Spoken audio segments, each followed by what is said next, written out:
It's your favorite neighborhood brown girl. We back. Hey, we back. Hey, we back. Hey, we back. Hey! Welcome back to another installment of Let's Talk About It. Today's topic, On My Block Season 3. We've made it to the conclusion. I am shook. So let's just go on ahead and get into it.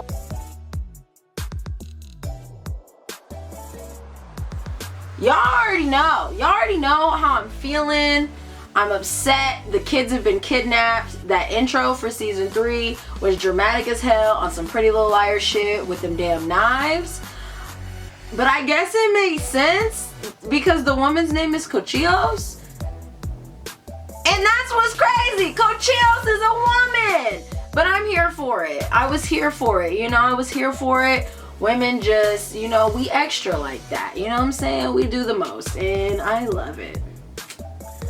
Let's talk about how I fucking told y'all.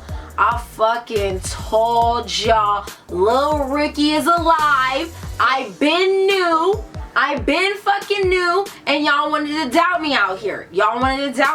I knew Lil Ricky was alive. This is my reaction to finding out that Lil Ricky was alive. Enough to find the roller world money.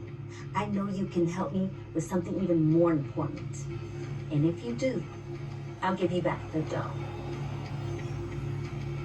Little Ricky is alive. Bitch, I knew it! I told y'all. I fucking told y'all. Lil Ricky ain't dead. Period. Right, I know. Listen. Well, I need to know who this man is. That was my only thought this whole season was somebody tell me who this man is because I have not a clue. I had my suspicions, but I'm just happy that I was right. I knew deep down in my heart that Lil Ricky was alive, and he is. Hamill? A dirty cop? I knew something was up with him though. No white cop, for the most part, is just gonna help out 4 brown kids when he can. Like, that just didn't make sense to me, you know what I'm saying? So I knew something was up. And he was working with Cochillos this whole time. Insane. Also, can we just talk about how it's fuck Monse still to this day? It's always gonna be fuck Monse. I don't even remember what she did, but I'm mad about it. I really don't remember what she did, but I'm still mad about it. I just want y'all to know. Ruby is a horny ass toad, and I can't believe he got caught by his own dad. Also, it was really sad that his dad was sleeping in his room because they were having money problems, and that hurt my heart because Ruby was really thinking that his parents were gonna get divorced. That's really sad. He couldn't even be his meat in peace. Poor thing. Spooky knew that whole time who Cochillos was, that Lil Ricky was alive, that he knew all this stuff was going down, and that I know he didn't know that she kidnapped them, but he knew something was up, and he knew that she needed to talk to them. Like, he knew. And I told y'all that Spooky knew some shit. Spooky always knows some shit. If there's shit to be known, Spooky knows it. You know what I'm saying? Caesar and Monse broke up, got back together again. I'm tired of them. That weird girl stalking Jamal. Okay, at first, I'm not gonna lie, I was on Jamal's side. I kind of thought maybe she could have been a prophet because she always had green on. So I guess it made sense for her to be a prophet. But also at the same time, I was like, it's just a girl that has a crush on you, Jamal. I know, which is hard for Jamal to believe because he's so goddamn weird. Boogie and Jamal were funny as hell, arguing over who was gonna open the damn casket. And I love how Jamal was like, your name is Spooky and you're scared of a ghost?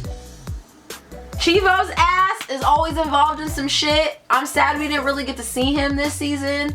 He is a comedic relief that I need. I don't know about y'all, but I love Chivo. And I'm upset that we didn't get more of him this season. But I kind of like the idea that he had the little, like, dead Nomi in the casket for Ricky. Jasmine is that bitch. She called them out on all their shit. I kind of liked her idea better. That Monse was the prophet princess, you know. I kind of like that idea. They could have did something with that, but they didn't, and it's fine.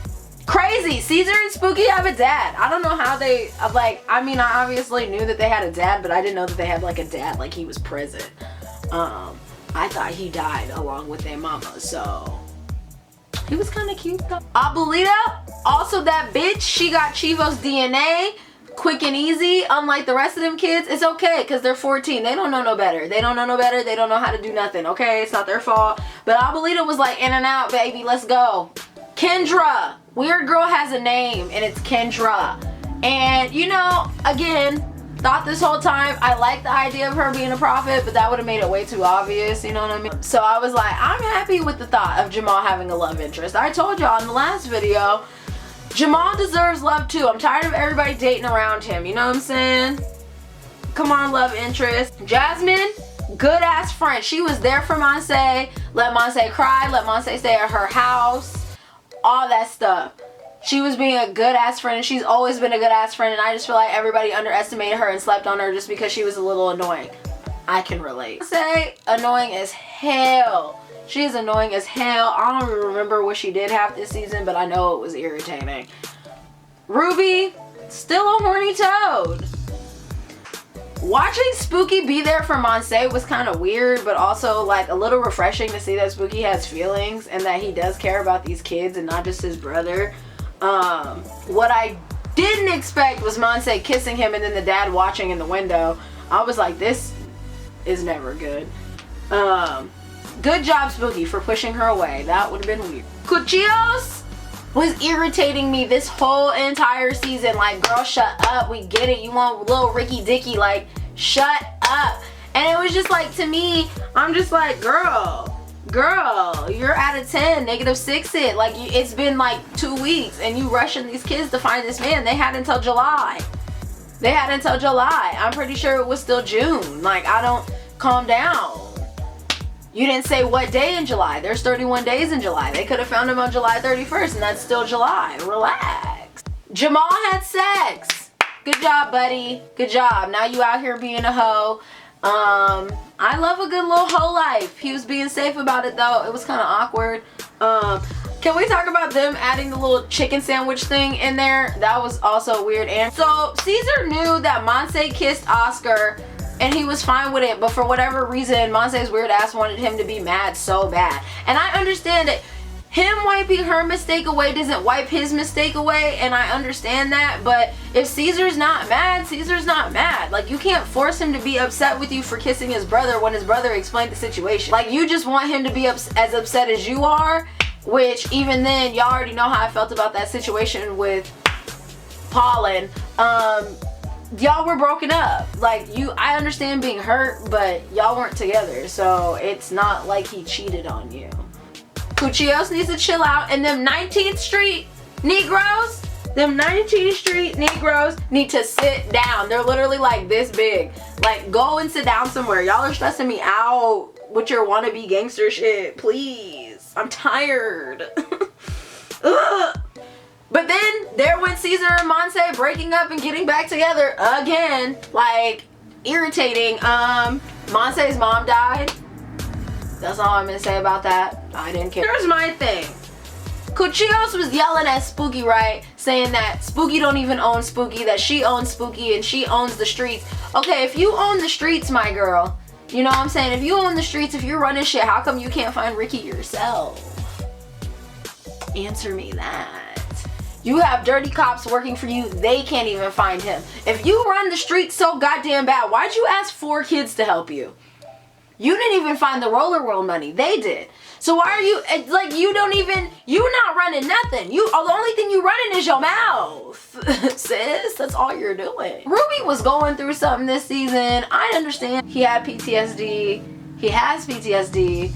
Like, I get that. He was going through some shit this season again. Probably because he wasn't really able to handle it in the 2nd season. Because everybody was forcing him to be outside Ruben again. I don't know. That is a small possibility, you know what I'm saying? Spooky might also need therapy. I feel like everybody on this show needs therapy. Like all the characters, like they all need to just go sit. They need to find one doctor and just sit down as a group and just talk about their feelings. This whole time, you know, when Caesar and Spooky's dad came back, you know, Spooky was a little bit upset, and I could sense it, and I understand, you know, you're just gonna show back up here now that Caesar's in high school and stuff like that, and you want to be a dad, and I get that, but you're trying to be a dad to Caesar when you should have been trying to be a dad to Spooky to begin with, because Spooky is the one that you really left. Like, Spooky had recollection of you, Caesar did not. Spooky was raising Caesar, and Caesar was doing decent, I guess. We're not gonna ignore that Spooky basically kicked him out because he wasn't a Santo no more. But Spooky still was taking care of Caesar. And your first thought coming back was to be nice to Caesar instead of Spooky. That doesn't make sense to me. So I understand why Spooky was upset. And I understand why he kicked your ass out. But you was leaving anyway. And you wasn't even finna tell Caesar in the first place. And then I'm mad because Caesar still had the nerve, even though Spooky's done so much for Caesar's dumb ass, he still had the nerve to blame Ray leaving on Spooky, thinking that Spooky just kicked him out and was like, you need to go. Like, no, baby. That man was leaving with or without Spooky's blessing. Like, and Spooky knew he tried to tell you and you didn't want to listen. We're going to bring it back to Jasmine. You know, Jasmine is the one. She is the one. She's a good friend. She was there for Ruby, helping him through his PTSD, you know, trying to cope. She was there for Monse. She's there for all of them when they need her, and they don't give her the love and recognition that she deserves. And her telling Ruby, like, listen, I understand that you're having these feelings for me, but if you don't know, then they're obviously not real, and I'm not gonna just settle for somebody that needs me to help him get over his shit instead of somebody that just wants me for me. And you need to figure that out, you know. She didn't settle, and I love that. She did, but she also didn't tell Ruby not to come back. Like, she was just like, you need to figure it out. And when you figure it out, then we can talk about it. And I love that. You know, she's very mature for her age. She is a little annoying, but you know, everybody's annoying. And I don't know, I related to Jasmine's character, you know, throughout the seasons, you know. Just very underappreciated friend, and she did a lot for them without them really even asking her to do it. Like, she didn't have to, and she still did that for them, and I think that that was super dope. Jamal thought he found little Ricky, and I was right there with him, feeding into it. You know, Father Goosen made sense. Ricky's rhymes were trash, you know, and I thought that maybe could have been it, you know what I mean? But it wasn't. Alas, it was not. That man didn't even speak Spanish, but he gave them a tip. And I also learned Caesar can't fucking dance. I'm gonna just throw that out there. He did give them a tip about Rose and Ricky, saying that Ricky and Rose were actually like getting it in. And then they pull up to Rose's house, and he was like, so did your best friend Stacy, aka Cuchillos, know that you were sleeping with her man, aka Ricky? And she told them basically everything, that her and Ricky were together, and they wanted to tell Frankie and Stacy, but they couldn't. And Stacy's just crazy, and she doesn't actually want little Ricky for herself. She just wants to kill him. And she wrote a whole song about it. It revealed way too much, but Tricky Ricky is a bop. And then Spooky got, and I was really upset. I was like, y'all not about to have my man Spooks out here getting got. You know, and Caesar's panicking because his brother might be dead, trying to save their asses. I understand Caesar being upset. I do. I understand that. Like, I also hate it here. Spooky's my guy. That's my bro, my mono. You know what I'm saying? I get it. But you gotta calm down. Everybody's scared, not just you. You are not the only person that lost somebody. Spooky is not the only family that you have. You have these other three that have been with you through thick and thin. Y'all all been through some bullshit. All of you. Jamal found that money to save your ass. Ruby took a bullet for you. Monse was existing. Nah, I'm playing. Monse was doing what she could to help you too and try to keep you off the hook. And you just gonna be mean and be mad at them like it's their fault that Spooky took the fall for y'all and possibly got. I'm just as upset as you, but you really gotta calm down, boo. You really gotta calm down. Run it back, because I know I just yelled, but run it back. Can we talk about how sad it was that Ruby had to hurt Jasmine's feelings so that it would hurt less when they left? That hurt. That hurt. that hurt my heart. Them being in that forest trying to find Spooky or whatever because 19th Street done rolled up on them when they came up with the plan to kill Cuchillos. Whatever. They were trying to find Spooky. I had a feeling Spooky wasn't dead, but I wasn't sure. You know, I didn't want to like jump the gun. Just in case he was dead, I needed to prepare myself to start crying. You know what I'm saying? And then they felt like they was set up. Niggas started whistling again. The last time niggas was whistling, Caesar almost died. So I got scared. And then Caesar almost fell into a damn hole. Looked in the damn hole. Cuchillos was dead. I didn't really give a shit about her because she was getting on my nerves. I was like, good, great. She got. Where's Spooky? I need to know where Spooky is. And then it cut and it was like Abuelita sewing up his neck and shit. So that means Cuchillos did stab him in the neck. But as you can see, she got and Spooky did not. So which means Spooky got into 19th Street's head. He was like, y'all not right here. Y'all need to get right here with it. And then they was right there with it. And now Cuchillos is dead and Spooky is doing whatever it is that Spooky does. You know what I mean? But the kids are safe and that's what matters. You know what I mean? They got their little roller world money. I don't know what Spooky did with the money because I'm not actually sure if he gave any to the kids or not. Jasby got together. Thank God. We love to see it. Mwah, mwah. I called it. I knew it. I seen it coming.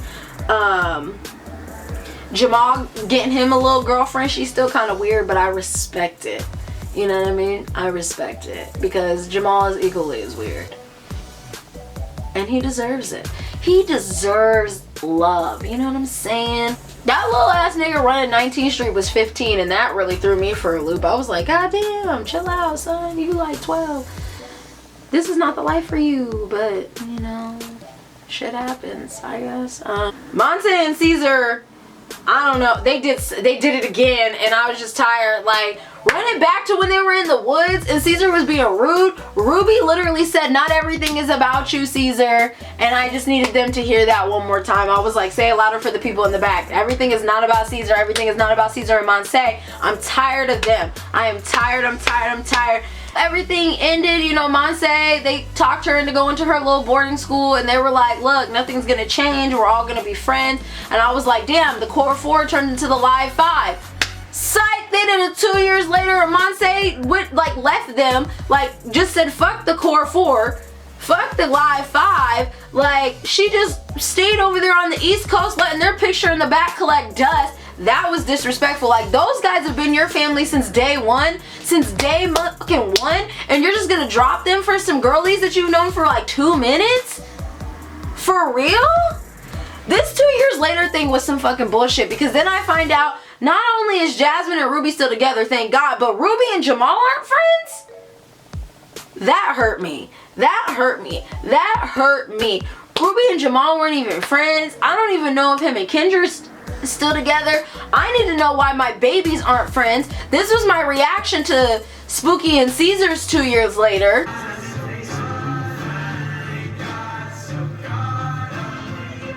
Ew!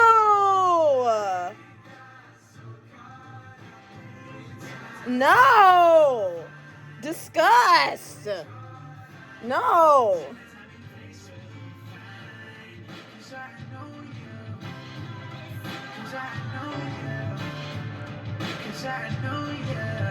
Don't tell me Caesar is a santo.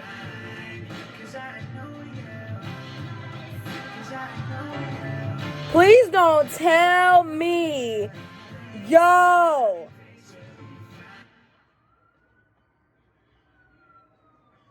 Bruh!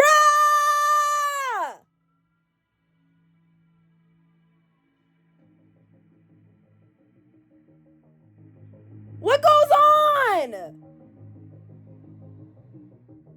What the hell? What the hell? Nah. That's it?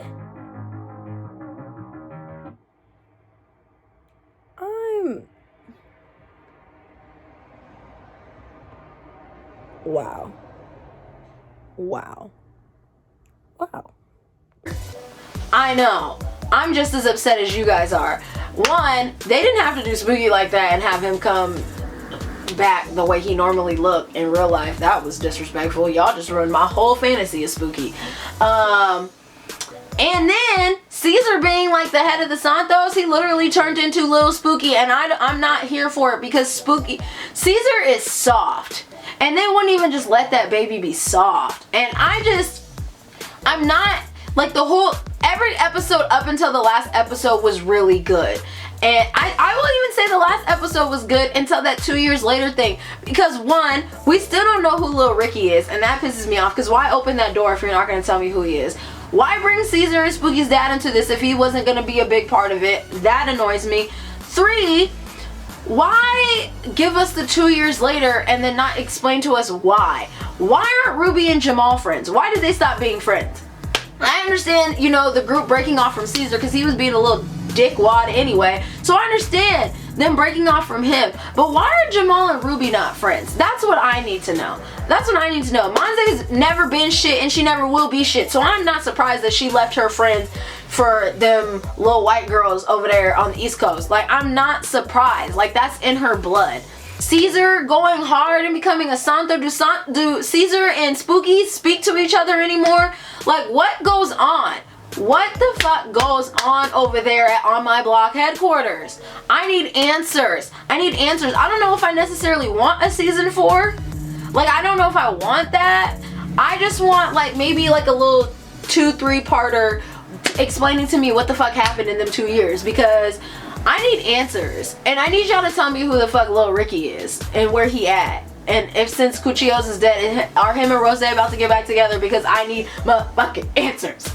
But I don't know if I want a season 4, because I don't know if I can sit through Monse and Caesar being the hood couple that they are, breaking up and getting back together and breaking up and getting back together. I don't know if I need that. And that was my take on seasons 1 through 3 of On My Block. Thanks for talking about it with me, y'all. Thanks for fucking talking about it with me. I had a good time. I really love the show. It tells very important stories. If you haven't watched it, I don't know why you watched this, because now you have no reason to watch it, because I just told you everything that happens. I got a lot to kick it, and if you got a lot to kick it, you wasn't supposed to be there in the first place. Like, subscribe. Let me know in the comments how you felt about the ending. Do you think there should be a season 4 or just a couple episodes to tie up the loose ends like I do? I guess I'll see y'all back in another one, in another one, in another one, in another one. Bye.